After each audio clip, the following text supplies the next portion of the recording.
It's an image that has become ingrained in the minds of many, especially if you are a child of the 90s.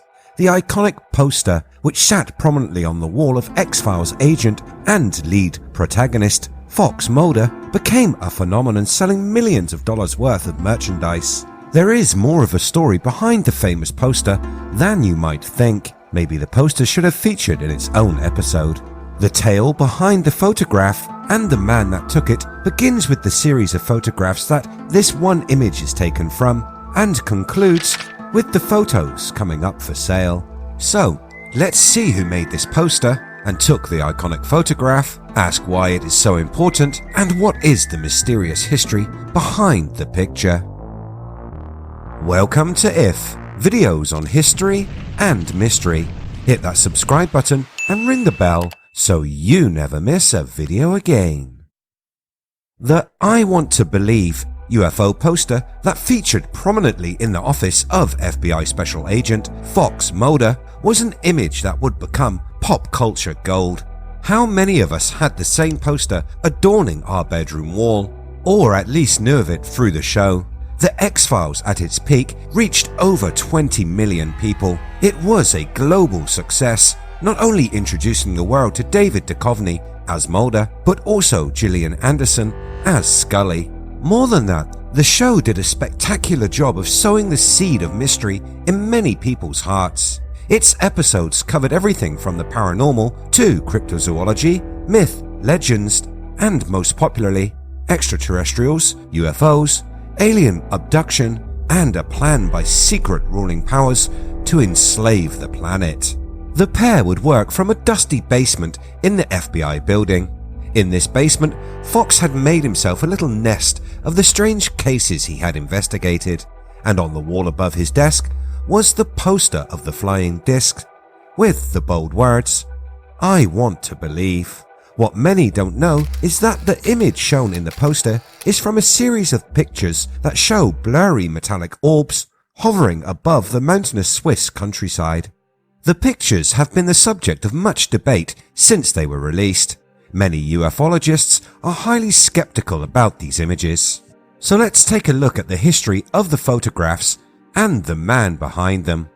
Billy Meier is a Swiss national who, in the 1970s, claimed that he had been in contact with aliens from the Pleiades star cluster and that he had photographs to prove it. Billy Edward Albert Meier was born on February 3, 1937 in the town of Boulac in Zürcher Unterland, Switzerland. The man has over the years been the source of many UFO photographs. The collection he has amassed are used to support the claims he makes about being in contact with aliens from the Pleiades. He also has a collection of extraterrestrial metals in his possession, but more on those later. His treasure trove of alien paraphernalia includes video, audio recordings, and more. This all being collected when he interacts with the group he calls the Pleiadian. These alien beings have the appearance of tall blonde humans and are better known as the Nordics. The alien humanoids originated on the planet known as Meire. This world is not so much found at a fixed point in our solar system, but is instead from another dimension. A dimension that Meier says is just a second shifted away from our own. They made contact with the Swiss man back in 1942. At the time, Billy was just 5 years of age and claimed to be visited by an elderly extraterrestrial man named Safath. Safath continually visited the boy until 1953, when he was said to have passed away. From 1953 to 1964, Meier was visited by an extraterrestrial woman called Asket. She kept visiting until one day the visits suddenly stopped.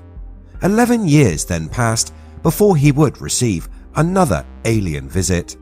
The next visitation was by two beings, an alien woman going by the name Samjez, the claimed granddaughter of Safath.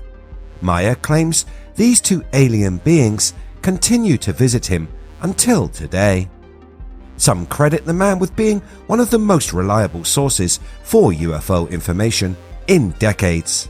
he has published multiple books documenting his contact with these Nordic aliens.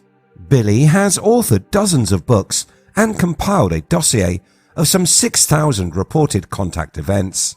Most of these are unavailable in English, as Meier publishes in his native German language. He has approached a number of topics I have talked about here on the channel. Most recently, I discussed how extraterrestrials originated from binary star systems. Billy Meier covers this with his ideas of the dark sun. This theory puts forward the idea that there is another sun in our solar system.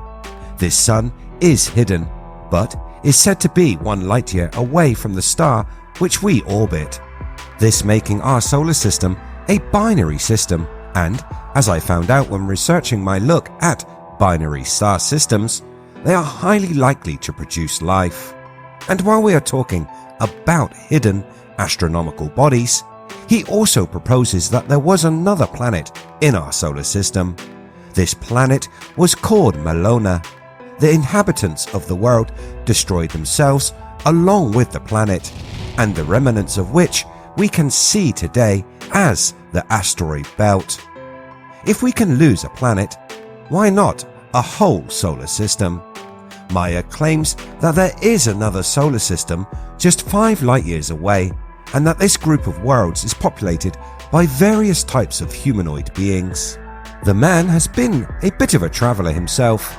He claims that he has visited other worlds and galaxies along with another universe, all in the company of his friends, the Plejarians. Rounding out his ideas, all the information he says he was given by the Nordics is that the universe is around 46 trillion years old, and not the billions of years old our scientists claim. The stories of his travels can be found in his many published documents. Meier accumulated his large collection of photographs over a number of years. These pictures show everything from alleged spaceships that Billy names beam ships to pictures of the Plejarian aliens themselves. Meier says he was given permission to photograph and even film these beam ships so that he could produce some evidence for their extraterrestrial visitations to those who did not believe his stories. This is when we get to the popular X-Files image. It was part of a collection of photographs Meier allowed to be published in a 1979 book by former United States Air Force pilot Wendell C. Stevens. This is when we come round to the collection of photographs he has both published and kept private. Some of the most important pictures that support Meier's claims come from this large collection of photographs. This compilation of pictures includes images of metallic discs floating above the Swiss countryside, the 1975 docking of Apollo Soyuz, pictures of celestial objects from a non-earthly vantage point, pictures of apparent extraterrestrials, prehistoric earthly scenes, and there are even images that have been said to have been captured from a future point in time. The latter showing disturbing scenes of a planet that has been devastated and a post-apocalyptic future. These photographs, films, sound recordings, and Meier himself have been subjected to an investigation over a 5-year period. Wendell C. Stevens and his American team of analytical experts, who I mentioned published this evidence, carried out the investigation that in turn would become the subject of its own investigation by Larry Savadov's 1982 documentary film, Contact. Many techniques were used in an attempt to debunk Meier's evidence. They used photogrammetric and computer analysis of the photographs, tonal and dynamic analysis of the recorded sounds, recreation of models, and extensive polygraph tests on Meier and his acquaintances, all of which could not prove or disprove the evidence that was provided by the Swiss UFO contactee. This bringing us back to the image that would later appear in publicity material for the US science fiction program, The X-Files. The poster came from the ideas of the show's creator, Chris Carter. He said in an interview, "It came from me saying, let's get a picture of a spaceship and put Ed Rushka like I Want to Believe on it." And with that, the iconic poster was born. It was not all smooth sailing though, as Carter had no clearance to use this image. and had infringed upon copyright law. After the lawsuit, the original poster was altered to feature a different unidentified flying object. These photographs are now up for auction at Sotheby's in the US. They are part of a sale dedicated to space photography. This could be your chance to grab some UFO history. That is, if you have a spare $6,000 to $9,000 lying around. This is the estimated auction price for the pictures. Some UFO researchers, such as the late Stanton T. Friedman and Jacques Vallée, publicly dismissed the Meier case, while others believe that Meier is the most thoroughly researched and validated UFO case in modern history. What do you think of the pictures and the story behind them? Is this a true story of a man contacted by an alien race trying to prove his story to the world? Or is this a publicity stunt in a bid to gain fame and fortune? Let me know what you think in the comments below. I would like to give a shout out to my friend and supporter of the channel, Ryan Tremblay. He will now be working with the good folks over at The Venomous Fringe. Hop on over to their channel and let them know that If sent you. As always, if you like what I do here on the channel, hit that like button and share. You can catch the latest by searching We Are If. If you would like to support the channel, there are links in the description. Maybe pick up some merch for a Christmas present. I hope you are having fun and a festive time on this run up to Christmas. Merry Christmas and thanks for watching. I'll see you next time.